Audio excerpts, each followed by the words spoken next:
아멘. 그래서 120명의 성도들이 마가의 다락방에서 결사적인 기도를 합니다.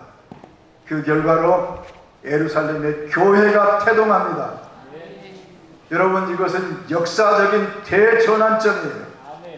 예수님의 제자들은 뿔뿔이 다 도망갔습니다. 어느 누구도 세상을 바꿀 거라고 기대하지 못했어요. 그런데 성령이 임하시니까 역사가 바뀌어집니다. 가는 곳마다 변화가 일어납니다. 예루살렘이라고 하는 당시의 유대교의 본토와 같은 그곳이 폭발적인 변화가 일어납니다. 하루에 3,000명이 회개하고 돌아옵니다. 하루에 5,000명이 성령의 세례를 받고 돌아옵니다. 여러분, 지금도 3,000명, 5,000명은 적은 수가 아니에요. 당시에 예루살렘의 3,000명, 5,000명은 어마어마한 숫자입니다. 역사가 바뀌어져요. 천지개벽을 하는 사건이라고요. 여러분, 기도운동이 일어나기 시작해요. 전심으로 기도하기 시작합니다. 기도운동뿐만이 아닙니다. 말씀운동이 일어납니다.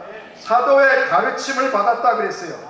이 말은 수동적으로 말씀을 듣는 게 아닙니다. 적극적으로, 능동적으로 하나님의 말씀을 찾아 사도들에게 나아갔다 이 말이에요. 그것만이 아닙니다. 성령의 역사가 시작되니까 전도운동이 일어나는데 성전에 있든지 집에 있든지 모든 성도들이 전도하기 시작해요.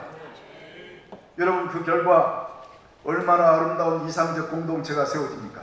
사랑과 섬김의 공동체가 만들어져요. 이전의 세상하고는 다른 세상이 만들어져요. 얼마나 그 공동체가 아름다웠던지 내건 이것이 없었더라 그랬어요. 핍절한 사람이 없었어요. 여러분, 기가 막힌 일 아닙니까? 여러분, 우리나라는 경제 대국이 되었습니다. 그럼에도 불구하고 양극화는 심각해졌어요. 그래서 노인 자살률 1위, 청소년 자살률 1위입니다. 이 문제를 해결할 수 있는 유일한 방법은 성령의 권능만이 가능해요. 예루살렘이 변화되어진 것처럼 하나님의 능력이 역사하면 이 땅이 바뀌어질 수가 있어요. 여러분, 얼마나 아름다웠던지 모든 사람들로부터 교회가 칭송을 받기 시작합니다. 나도 그 공동체에 속하고 싶은 마음이 들기 시작해요. 그러므로 날마다 구원받는 무리가 더해갔더라 그랬어요. 여러분, 우리가 반성할 게 많아요. 사람들이 교회를 외면하기 시작합니다. 여러분, 옛날에 복음을 전하면 사람들이 미안해했습니다. 왜냐하면 교회는 우리하고는 차원이 다른 경건하고 거룩하고 진실되고 순전한 사람들이 다니는 곳으로 알았어요. 그래, 나는 아직은 때가 많고 아직은 내가 거룩하지 못해서 너무 미안해서 교회를 갈 수가 없습니다. 언젠가 때가 되면 저도 교회 다니고 싶습니다. 이것이 보편적인 우리 한국의 사람들의 정서였습니다. 대학생들이 30%가 기독교인이었어요. 그리고 기독교를 믿고 있지 않지만 언젠가 때가 되면 어떤 종교를 하나 선택할 텐데, 만약 당신이 종교를 선택하게 된다면 어떤 종교를 선택하겠습니까? 거의 80~90%가 기독교를 선택했어요. 그만큼 기독교는 사람들로부터 존경을 받았어요. 여러분, 요즘은 전도를 하면 어떻게 됩니까? 사람들의 반응이 우리한테 전도하지 말고 너희들이나 제발 잘 믿으라고요. 젊은이들로부터 교회가 외면을 받기 시작합니다. 주일학교가 사라지기 시작합니다. 여러분, 이것은 대사회적 설득력, 대사회적 영향력을 상실하고 있어요. 위기입니다. 교회는 존재하는 것만으로도 강력한 영향력을 가질 수가 있어야 돼요. 예루살렘의 하나님의 역사가 바뀌어집니다. 너무 이상적으로 아름다운 이 사랑의 공동체가 얼마나 좋았던지 말이죠. 사람들이 너무 감동을 받고 머물러 있었어요, 그곳에. 그런데 하나님의 방법은 그것이 아니에요. 오늘 본문의 말씀처럼 오직 성령이 너희에게 임하시는 권능을 받는데, 그 권능이라는 건 다른 게 아닙니다. 목적이 있는 권능이에요. 예루살렘과 온 유대와 사마리아와 땅끝까지 이르러 내 증인이 되리라.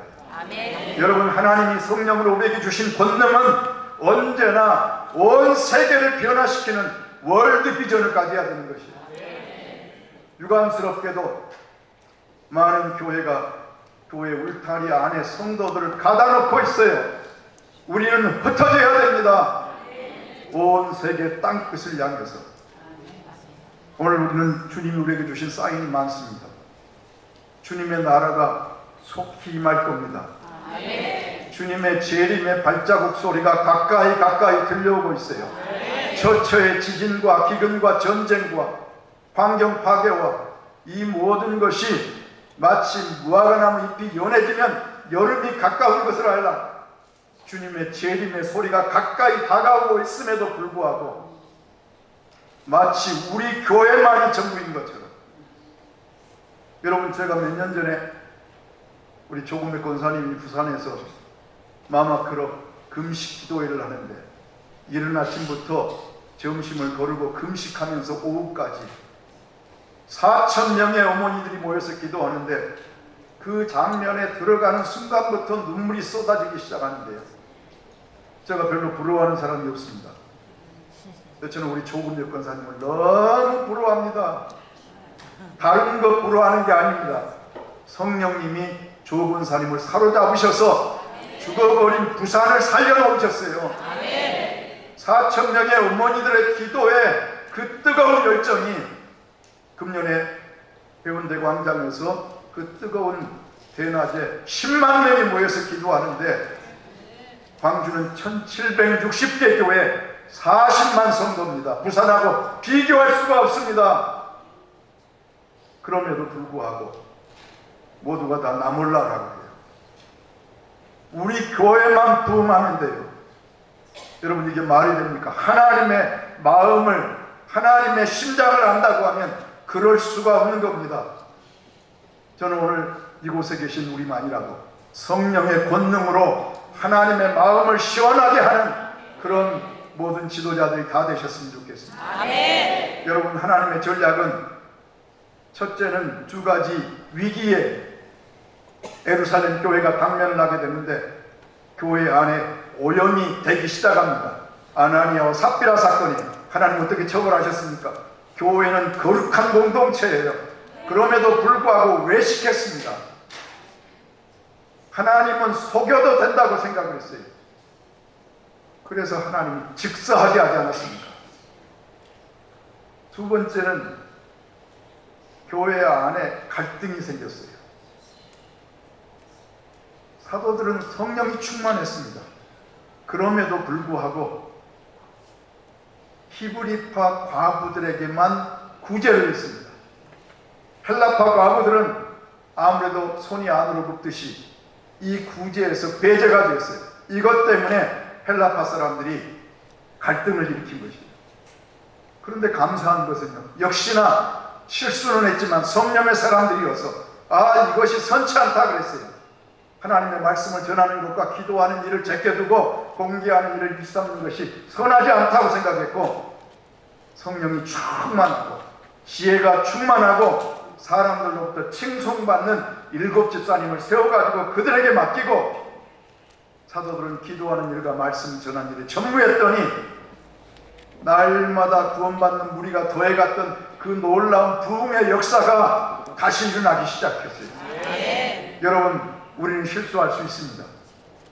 성령이 충만했던 사도들도 그런 부분에 허물이 있었던 것처럼 우리는 더 말할 것도 없어요. 그러나 성령과 동행하면 무엇이 잘못되었는지, 무엇을 우선적으로 해야 되는지 하나님 우리에게 말씀해 주셔요. 그래서 다시 정체되었던 교회가 다시 부흥하기 시작해요. 그런 가운데 외부적인 박해가 있습니다. 내적인 위기, 외적인 위기인데 외부적인 박해를 통해서 하나님은 위기가 또 하나의 기회가 됩니다. 흩어진 무리들 가운데 빌립 집사님이 사마리아에 드디어 들어가기 시작해요. 사마리아는 유대인들로부터 외면당하는 버려진 땅입니다. 잊혀진 땅입니다. 그런데 하나님의 방법으로 흩어지게 만드시니까 오히려 이 빌립 집사님이 사마리아에 들어가서 사마리아의 도시를 변화시킵니다. 그것만이 아니에요. 광야로 성령이 몰아가시는데 그곳에서 누구를 만납니까? 에티오피아 여왕의 국고를 맡은 내시를 만나요. 그에게 복음을 전함으로 지경을 뛰어넘어 아프리카 선교의 문이 열리기 시작해요. 드디어 땅끝에 대한 비전이 보이기 시작합니다. 그러던 중에 흩어진 사람들이 어디까지 내려갑니까? 안디옥까지 갑니다. 그런데 문제는 안디옥에 가가지고도 대부분의 사람들은 유대인들에게만 복음을 전해요. 그런데 그 중에 소수의 사람들이지만 하나님의 마음을 시원하게 하는 사람들이 있었어요. 바로 헬라인들에게 예수님을 전하기 시작해요. 그랬더니 하나님께서 주의 손이 그들과 함께 하셨고 무수한 사람들이 주께로 돌아오는데 심지어는 제사장의 무리도 돌아왔더라 그랬어요. 그러면서 이방인 최초의 안디옥 교회가 타동합니다. 공식적인 선교사를 파송하는 선교 파송의 베이스 캠프가 되어져요.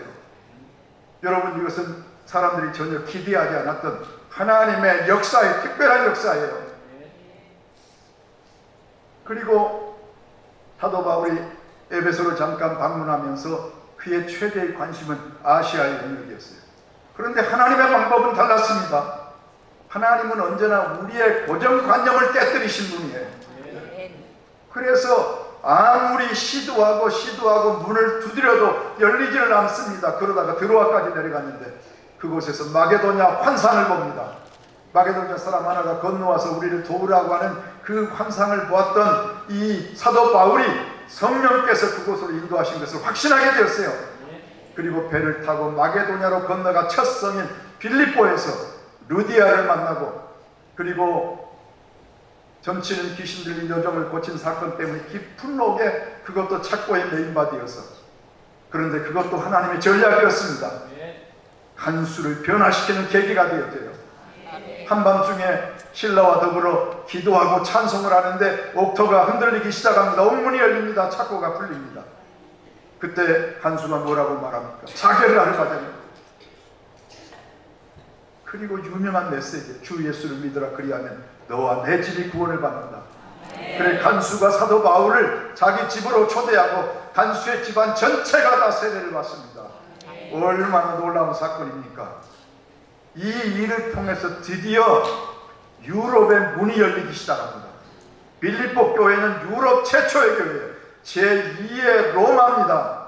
알렉산더 대왕이 자기 아버지의 이름을 따서 빌립보라고 하는 이름을 줬는데, 로마의 색채, 로마의 문화, 로마의 철학이 만연되어 있는 그런 도시에 사도 바울이 점령을 하기 시작한 것이에요.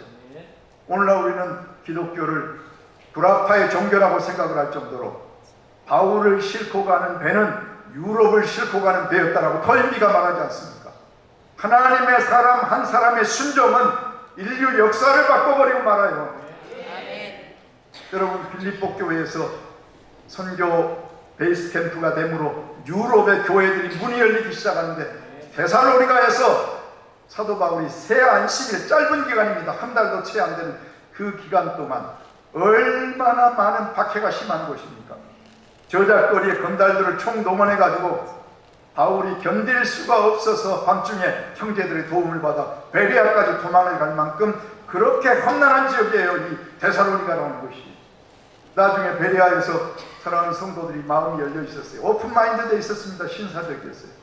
날마다 하나님의 말씀이 그러한가 상고했더라 그랬어요. 그리고 많은 귀부인들, 경건한 귀부인들이 주께로 돌아와요. 오늘날로 말하면 마마클럽이 태동이 돼요. 그런데 그 얘기를 들은 데살로니가의 이 사람들이 베레아까지 쫓아와서 사도 바울의 사역을 방해를 했습니다. 이렇게 악랄하기 짝이 없는 그 험난한 곳이 데살로니가에, 나중에 사도 바울이 얼마나 염려했겠습니까? 데살로니가 전서 말씀을 보면 사도 바울이 날마다 위에서 기도하고 날마다 생각했더라 그랬어요.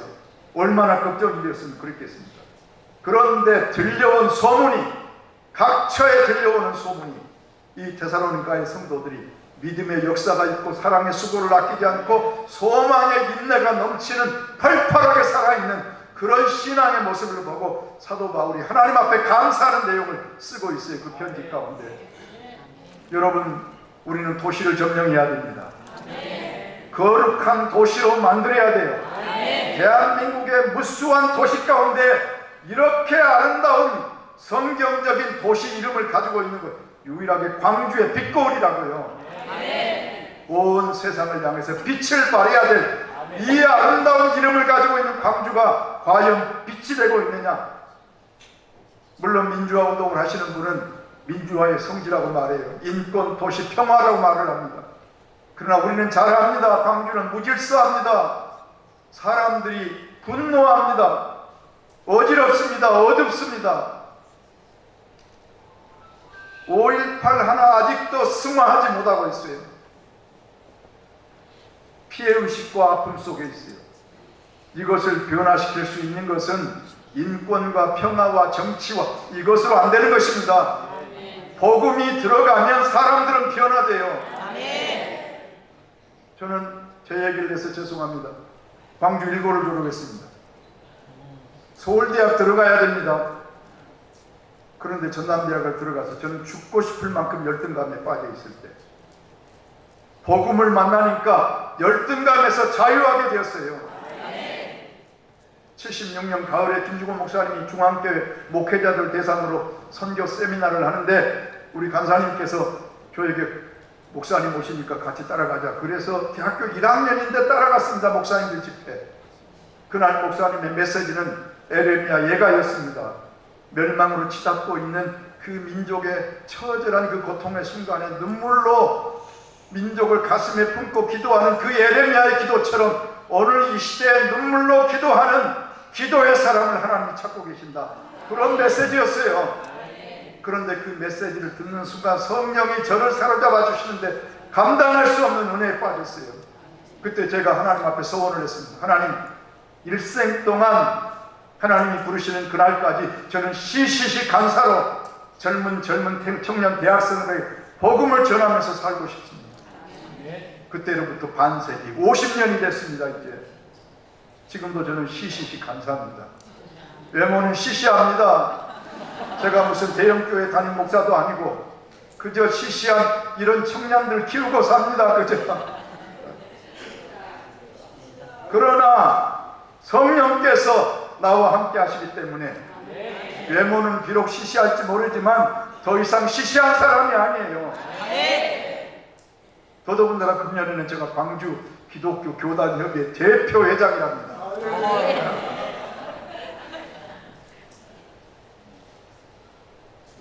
하나님은 성령의 사람들을 통해서 일하십니다. 아까 우리가 찬양했던 것처럼 지금도 길을 내시는 분이에요. 하나님의 사람들을 세우셔서 하나님의 때 새로운 길을 만드시고 지금도 강을 내시는 하나님이시라고요. 제가 우리 조군사님이 너무 부럽다고 했잖아요. 부산만이 아닙니다. 제주 그리고 경상도 일대 광주 남원 전주 그리고 서울 전국에 걸쳐서 마마크롭 이 어머니 연합기도 운동을 일으키셨는데 어떤 목사님도 할 수 없는 평신도가 이 일을 하고 있어요. 여러분 강주에도 그런 분들이 일어나야 되지 않겠습니까? 누군가 해줄 거라고 기대하지 마세요. 여러분 오늘 이 저녁에 이곳에 오신 분들은 일당천이라고 생각하고 내년에 마마크롭 말씀 붕괴 때는 우리도 4,000명이 한번 모여보자고요. 그러면 광주가 거룩한 도시가 될 겁니다. 여러분 하나님은 놀라운 역사를 이루어 가셔요. 아시아 지역을 벗어나 유럽으로 발길을 옮긴 줄 알았는데 하나님은 고린도를 거쳐 에베소에 가서 에베소에서도 박해가 시작되니까 두란노 서원이라는 곳에 그곳으로 피난을 가가지고 그 속에 제자들과 함께 2년 동안 말씀을 가르치는데 에베소의 두란노 서원을 중심으로 아시아의 모든 사람들이 다 복음을 들었더라 그랬어요. 여러분 얼마나 놀라운 일입니까? 하나님의 때가 되면 유럽을 바꿔주시고 그리고 바울이 그렇게도 기대하고 꿈꾸던 아시아는 보너스로 꿔주시는 것이라고요. 우리가 광주를 변화시키기를 꿈꾸면 하나님은 광주를 뛰어넘어 서울과 평양과 중국과 러시아까지 하나님이 우리를 통해 하실 거라고 저는 믿습니다. 그러므로 무엇보다 이 자리에 계신 우리가 기도해야 되지 않겠습니까? 지금은 위기입니다. 한국 교회도 위기고 전 세계도 위기입니다. 그러나 위기는 위험하지만 기회입니다. 사람의 생각을 하면 위험합니다. 그러나 하나님을 생각하면 성령의 권능으로 무장하면 기회가 되는 겁니다. 지금은 하나님이 일하실 기회입니다. 그러므로 한 역사를 바꾸었던 성령의 사람들처럼 우리가 하나님이 일하실 것을 기대하고 나아가면 반드시 하나님이 광주를 우리가 생각하는 것보다 훨씬 더 아름다운 세계 열방 가운데 빛을 발하는 빛고울로 만들어 주실 줄로 저는 믿습니다.